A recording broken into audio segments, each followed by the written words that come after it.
সুপ্রিয় দর্শক, আসসালামু আলাইকুম। আপনাদের সবাইকে স্বাগত জানাচ্ছি এখনকার আলোচনায়। আপনাদের সঙ্গে আছি আমি সিরাজুল ইসলাম। দর্শক, আগামীকাল কাতারের রাজধানী দোহায় আমেরিকা এবং ইরানের মধ্যে আবার আলোচনা হবে। এইরকম আলোচনা বহুদিন ধরেই বহুবার হয়েছে, কিন্তু আলোচনা হয়, সমঝোতা হয়েছে, স্বাক্ষর হয়েছে, আবার সে আলোচনা ভেঙে যায়। দুই পক্ষ একে অপরের উপর হামলা করে, যুদ্ধ লাগে। এই যে যুদ্ধবিরতি এবং সমঝোতা স্মারক সবই হুমকির মুখে পড়ে। এর কারণ কি? সুপ্রিয় দর্শক, এই যে আমেরিকা এবং ইসরায়েলের সাথে ইরানের দ্বন্দ্ব সংঘাত এবং কখনো কখনো সমঝোতা, আবার কখনো কখনো তা ভেঙে যাওয়া, এটা কি শুধুই মাত্র রাজনৈতিক ব্যাপার, নাকি ক্ষমতার দ্বন্দ্ব, নাকি অন্য কিছু? আসলে কি? আমরা এইসব বিষয় নিয়েই এখন আলোচনা করব। আশা করি শেষ পর্যন্ত সঙ্গে থাকবেন এবং আমরা একেবারে ভেতরের কারণ তুলে আনার চেষ্টা করব। আপনারা ভিডিও যদি ভালো লাগে তাহলে লাইক, কমেন্ট, শেয়ার করবেন এবং চ্যানেলটি সাবস্ক্রাইব করে সাথেই থাকবেন। দর্শক, চলুন বিস্তারিত আলোচনা করি। 28শে ফেব্রুয়ারি ইরানের উপরে আমেরিকা এবং ইসরায়েল হামলা শুরু করে। একেবারেই নিজেদের মতো করে তারা ইরানের উপর হামলা চালিয়ে দেয় এবং ইরানের সর্বোচ্চ নেতা থেকে শুরু করে কাকে কাকে হত্যা করেছে তা তো আপনারা সবাই জানেন। হামলার কিছুদিন পরেই কেন ডোনাল্ড ট্রাম্প একেবারে চুক্তির জন্য মরিয়া হয়ে গেল?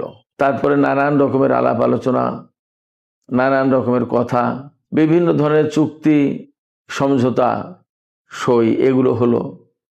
কিন্তু প্রকৃতপক্ষে ইরানের সাথে আমেরিকা আর ইসরায়েলের যুদ্ধ কমপ্লিটলি বন্ধ হয়ে যায়নি এবং শান্তি বলতে যা বোঝায় সেটা পরিপূর্ণভাবে আসেনি।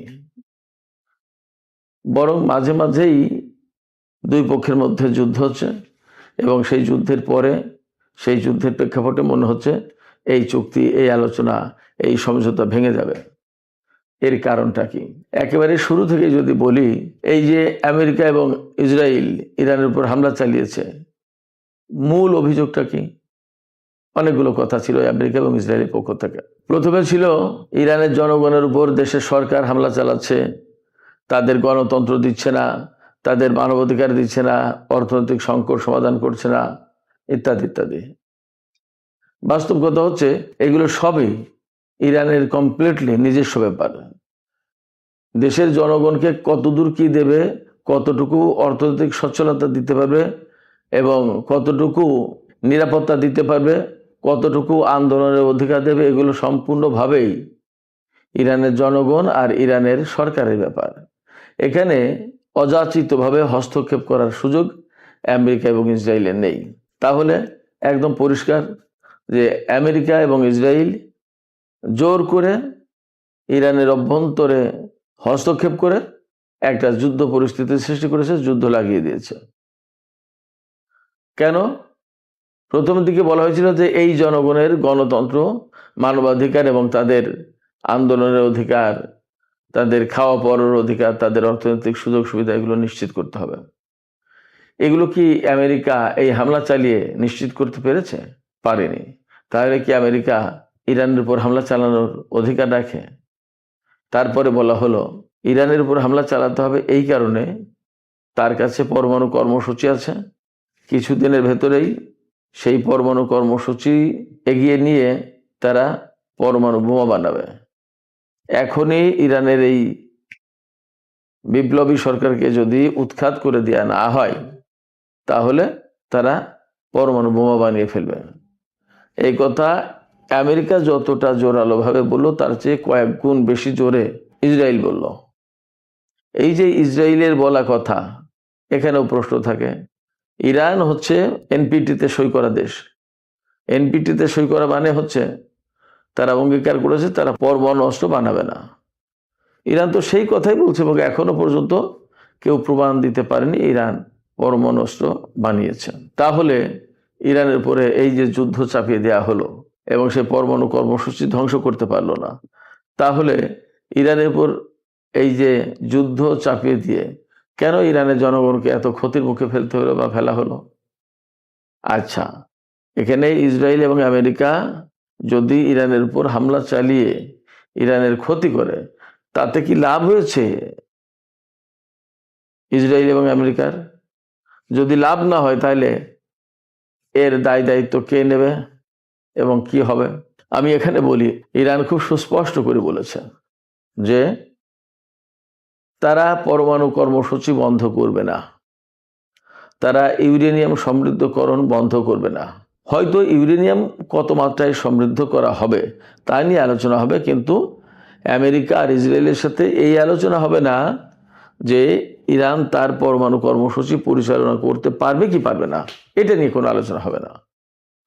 অর্থাৎ ইরানের বক্তব্য একদম ক্লিয়ার যে আমেরিকা এবং ইসরায়েল ইরানের উপর অন্যায়ভাবে হামলা চালিয়েছে, তারা ইরানের পরমাণু কর্মসূচি ধ্বংস করে দেওয়ার অধিকার রাখে না।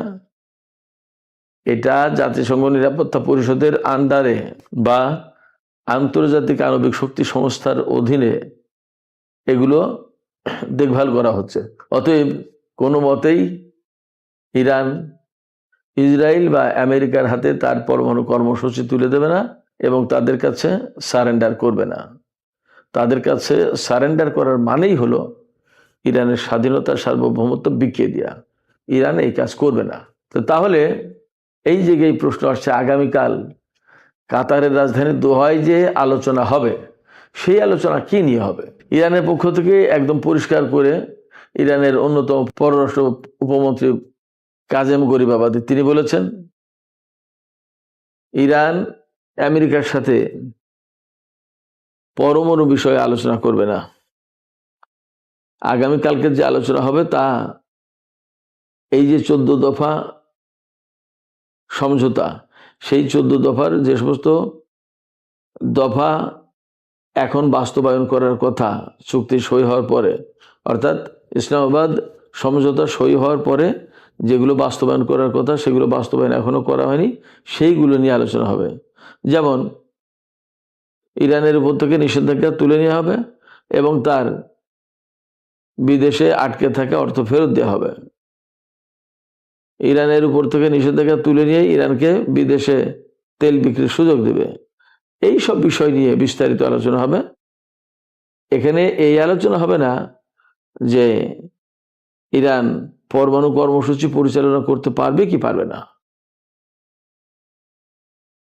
আবার এই আলোচনাও হবে না যে ইরান কোন পর্যায়ে হরমুজ প্রণালী পরিচালনা করবে। ইরান বলছে এটা একদম কমপ্লিটলি ক্লিয়ার যে ইরান হরমুজ প্রণালী ম্যানেজমেন্টের দায়িত্বে থাকবে। সেখানে টোল আদায় বা পরিবেশ বিষয়ক যে সমস্ত পয়সা করে নিয়ে এগুলো ইরান এবং ওমান করবে, এবং এরই মধ্যে দুই দেশের মধ্যে একটা কমিটি গঠন করা হয়েছে, যৌথ কমিটি। সেই কমিটির আজকে মিটিংও হয়েছে। তার মানে দাঁড়াচ্ছে যে হরমুজ প্রণালীর নিয়ন্ত্রণ ইরান এবং ওমান ছাড়বে না। তাতে যাই হোক, এখানে তাতে যাই হোক মানে কি? তাতে যাই হোক মানে ইরানের যে অবস্থান বা তাদের যে বক্তব্য, তাতে এই চুক্তি হলেও ভালো না হলেও ভালো, ইরান কোনো মতেই আগের অবস্থায় হরমুজ প্রণালীকে যেতে দেবে না এবং হরমুজ প্রণালীতে ইরান তার নিয়ন্ত্রণ ছাড়বে না, আমেরিকাকেও নিয়ন্ত্রণ দেবে না। ইরানের পক্ষ থেকে একদম ক্লিয়ার কাট কথা যে এই হরমুজ প্রণালীতে যেসব জাহাজ চলাচল করে তার সমস্ত সবকিছু নিয়ন্ত্রণের দায় দায়িত্ব ইরানের উপর থাকবে। ব্যাপারটা তাই যদি হয় তাহলে আমেরিকা তো ভিন্ন কথা বলছে, তখন কি হবে? আমেরিকা বলছে হরমুজ প্রণালী আগের মতো অবস্থায় ফিরে যাবে এবং ইরানের কাছে কোনো মতেই এটা নিয়ন্ত্রণ করার জন্য দেওয়া হবে না। ইরানের সাথে যে সমস্ত আলোচনা হবে তা মূলত হরমুজ প্রণালীর নিয়ন্ত্রণ কার হাতে থাকবে, কিভাবে হবে, এই সমস্ত নিয়ে। আমি আবারও বলি, আমেরিকা বলছে এই নিয়ন্ত্রণ ইরানের হাতে থাকবে না, এই নিয়ন্ত্রণ কারোর হাতে থাকবে না। অর্থাৎ আগে যেমন হরমুজ প্রণালী ছিল, যার যেমন খুশি সে তখন তেমন করে যেত, এখনো তাই থাকবে। কিন্তু ইরান বলছে যে না, তা হবে না, এটা আমাদের ভূখণ্ডের ভেতরের জিনিস। হরমুজ প্রণালী হলো ইরান এবং ওমানের ব্যাপার, তাদের পানি সীমায় এই প্রণালী, অতএব তারা কিভাবে পরিচালনা করবে সেটা ঠিক করবে ইরান এবং ওমান। এই যে দুই পক্ষের দুই রকম কথা, অথচ সমঝোতা কিন্তু একটা সই হয়েছে। সমঝোতা কি ছিল? ইরান যে সমঝোতা প্রকাশ করেছে আমরা যা দেখেছি, বা আমেরিকাও যা প্রকাশ করেছে, তাতে তো পরিষ্কার দেখা যায় যে 60 দিন পর্যন্ত ইরান হরমুজ প্রণালীতে টোল নিতে পারবে না। তারপরে পরিবেশ রক্ষা এবং জাহাজ মেইনটেন, চলাচল, এই সমস্ত কাজে সহযোগিতা করার জন্য একটা ফি নেওয়া হবে। এই ফি পাবে পুরোপুরি ওমান এবং ইরান। এই কথা বলা, আবার এখন বলা হচ্ছে যে না, এই কথা বলা না, ইরান হরমুজ প্রণালী কন্ট্রোল করতে পারবে না। তাহলে কি হবে? তাহলে যথেষ্ট আশঙ্কা আছে দুই পক্ষের মধ্যে আবার যুদ্ধ শুরু হওয়া। এখন গতকালকে আমি একটা মার্কিন মিডিয়াতে দেখছিলাম, যখনই শুক্রবারের রাত আসে অমনি ডোনাল্ড ট্রাম্প হুমকি দেয় ইরানকে মানচিত্র থেকে মুছে দেব এবং তার সাথে কোনো আপোষ হবে না, ইরান হরমুজ প্রণালী কন্ট্রোল করতে পারবে না। এবং এই রকম প্রেক্ষাপটে দু একটা দেশ তাদের দু একটা জাহাজ আমেরিকার কথা মতো হরমুজ প্রণালীতে পরিচালিত করতে চায়। তখন ইরান সেই জাহাজের উপর হামলা চালায় এবং আমেরিকা ইরানের উপর হামলা চালায়। এর প্রেক্ষাপটে ইরানও আমেরিকার সাথে যুদ্ধে দ্বন্দ্বে জড়িয়ে যায়। মার্কিন সেই মিডিয়া বলছে, যেদিন শুক্রবার রাত আসে তখন ডোনাল্ড ট্রাম্প এই হুমকি দিতে থাকে এবং এই সব কাজ করতে থাকে। আর যেই রোববারের রাত শেষ হয়ে যায়, অর্থাৎ নতুন সপ্তাহ শুরু হবে, তখন ডোনাল্ড ট্রাম্প বলতে থাকে যে আলোচনা এবং একটা আপোষ মীমাংসা হবে, যুদ্ধ চায় না। তার মানে হচ্ছে যে এই যে শুক্রবার থেকে রোববার রাত পর্যন্ত, এটা হচ্ছে আমেরিকার স্টক মার্কেট, সরকারি অফিস আদালত সব বন্ধ হয়ে যাওয়ার প্রশ্ন। শুক্রবার রাত থেকে বন্ধ হয়ে যায়, শনিবার রাত পর্যন্ত বন্ধ থাকে, সোমবার সকাল থেকে আবার খোলে। যেই রবিবার রাত পর্যন্ত আসে অমনি ডোনাল্ড ট্রাম্প একটা পজিটিভ কথা বলে দেয়, তেলের বাজার, স্টক মার্কেট সমস্ত সবকিছু আবার পজিটিভ হয়ে যায়, যেটা ডাউন হয়েছিল সেটা আবার রাইজ করে। এই যে কৌশলগত বা কুশলী বা চালাকি অবস্থান, এই চালাকি অবস্থানে আমেরিকা কি লাভবান হতে পারছে? আমার তো মনে হয় না। কারণ আমেরিকা যদি লাভবান হতো তাহলে আমেরিকা কোনো মতেই ইরানের সাথে চুক্তির জন্য এইভাবে পাগল হয়ে যেত না। আসলে আমেরিকার কিছু করার নেই। একবার সে চুক্তির কথা বলে, একবার সে সমঝোতার কথা বলে, একবার যুদ্ধের কথা বলে, একবার ইরানকে বিশ্বের মানচিত্র থেকে মুছে দেওয়ার কথা বলে। এই অবস্থায় যা দাঁড়াচ্ছে তাতে এই যুদ্ধবিরতির উপর মানুষের আস্থা কমে যাচ্ছে। এই যে 14 দফা সমঝোতা, তার উপর আস্থা কমে যাচ্ছে। আমেরিকা যে একটা বড় দেশ, বৃহৎ শক্তি, তার উপরে কিন্তু মানুষের আস্থা কমে যাচ্ছে। কূটনীতির উপর মানুষের আস্থা কমে যাচ্ছে। তাহলে আমেরিকা এবং ইরানের ভেতরে কি আবার যুদ্ধ লাগবে? হ্যাঁ, যুদ্ধ লাগার যথেষ্ট আশঙ্কা আছে। কারণ ইরান কোনো মতেই আমেরিকা ইসরায়েলের কাছে সারেন্ডার করবে না। আমেরিকা ইসরায়েল যা বলছে ইরান তা শুনবে না। তাহলে অবধারিতভাবে আমেরিকা এবং ইসরায়েলের সাথে ইরানের নতুন করে সংঘাত অনিবার্য। কারণ এতদিন তো আমেরিকা এই বিশ্বকে শাসন করে, মনোনিবেশ করে, মাতবাড়ি করেছে।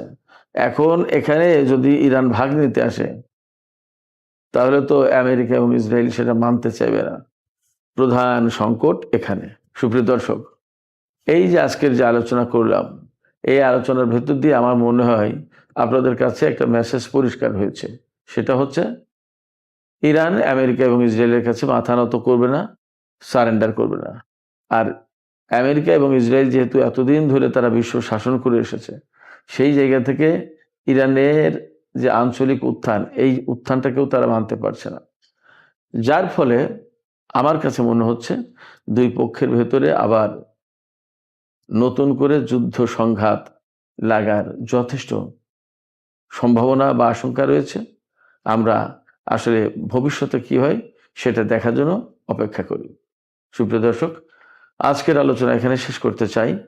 আলোচনা শেষের আগে আপনাদের কাছে আমি জানতে চাই, আসলে কি এই যে ইরান, ইসরায়েল এবং আমেরিকা, এই দ্বন্দ্বটা কি ক্ষমতার দ্বন্দ্ব নাকি বেসিক্যালি ভূ রাজনীতির নতুন কোনো খেলা? আপনারা আপনাদের মতামত কমেন্টে জানাতে পারেন। আর ভিডিও ভালো লাগলে লাইক কমেন্ট শেয়ার করবেন এবং চ্যানেলটি সাবস্ক্রাইব করে সাথেই থাকবেন। দর্শক, এখনকার আলোচনা এখানে শেষ করতে চাই। আপনারা সবাই অনেক অনেক ভালো থাকুন। আল্লাহ হাফেজ।